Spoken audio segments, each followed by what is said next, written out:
Minister, County Clare has welcomed significant numbers of Ukrainians fleeing the war. How communities open their schools, organisations and workplaces to them. Now, 4 years on, many Ukrainians are moving on from emergency accommodation and hotel contracts are ending. Can you, Minister, confirm how many contracts have been concluded and how many beds may return to the original purpose? Minister. Now, thank you very much, Deputy. As you know, Ireland remains steadfast in its support for Ukraine. My department continues to work as part of a whole-of-government response to the war in Ukraine, with a focus on providing access to emergency but temporary accommodation to those fleeing the conflict. For new arrivals, state-contracted accommodation is provided for 30 days now in designated centres, together with supports to assist them in making independent living arrangements for those who wish to remain for the duration of temporary protection. As of the 13th of March 2026, over 125,700 people have fled Ukraine and received temporary protection. Of those, over 94,300 have requested and been provided with access to state-supported accommodation. Almost 19,200 people are currently in state-contracted accommodation, and this is a significant and welcome reduction from a peak which was, believe it or not, of 60,000 people in November 23. All accommodation contracts by my department are temporary in nature. Persons with temporary protection are advised when requesting access to being assigned to temporary accommodation. Approximately 531 contracts are in operation. Our current contracted accommodation capacity is approximately 22,450 beds. It includes obviously hotels, guest houses, B&Bs. In sourcing and securing accommodation, the central consideration is the safety and security of the displaced people fleeing the war in Ukraine. And in 2024, approximately 420 contracts, and in 2025, 195 contracts were able to be terminated in terms of changes which we're making in the reduction in numbers. So far in 2026, 25 contracts have actually been terminated, and we have got 3 notices from providers for terminating of contracts. In relation specifically to County Clare, as at the end of February of 2025, there were 31 contracts, which was equivalent to 2,610 beds.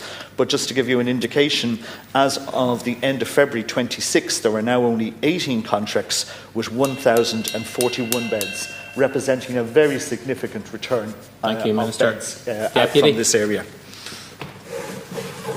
I thank you, Minister, for the reply and welcome the reduction in the hotel contracts.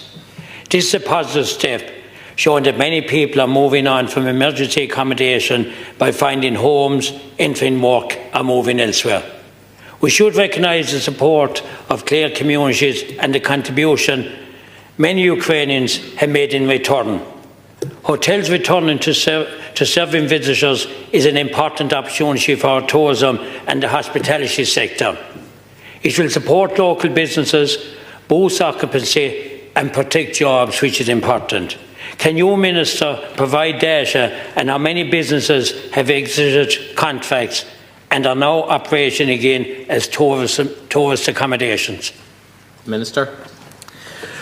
Well, thank you, Deputy, and I have actually supplied you, as part of my answer to you, with a table in tabular form with all the information for every county right across, and I've outlined the total figures to you. It is, I think, very important to recognise that as part of an ongoing process, we are moving towards the reduction and eventual elimination of this accommodation situation.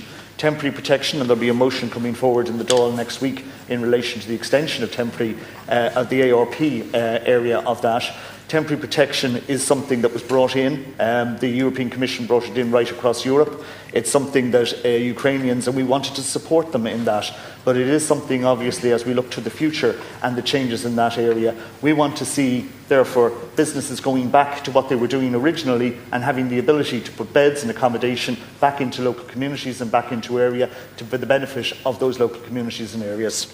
Minister, Clare has lost thousands of tourist beds nights each month over the past 4 years, with the vast majority in North and West Clare, where tourism is a key part of the local economy.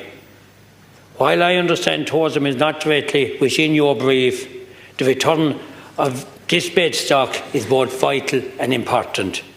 It must be managed to ensure it delivers the maximum benefit quickly. Can you, Minister, outline whether there is any engagement with local authorities, Fáilte Ireland or Tourism Ireland to make the most of this capacity returning to the market? Are any targeted promotional campaigns planned to boost visitors' numbers where returning hotel capacity will make a real and welcome difference? Minister. Thank you very much, Deputy. Obviously, specifically, that's not within my area. That would be more within the area of the Minister with responsibility on tourism side. From our point of view as a department, what we want to do is to facilitate the return of beds to the sector so as that they're there and they're available. I obviously would believe, and like you would like to see, particularly in a wonderful county like Clare, that those beds would go back and would go back into the accommodation and tourism and the hospitality sector. Hospitality and tourism are key drivers for economics in a whole host of counties in our country, and it's very important. And therefore, as an initial stage, what we are doing here is making the beds available again by terminating the contracts and moving out of this area. And I would hope, therefore, that in conjunction with the local authorities, the necessary tourism boards, that they would actually put in place a process to ensure that those beds go back into hospitality.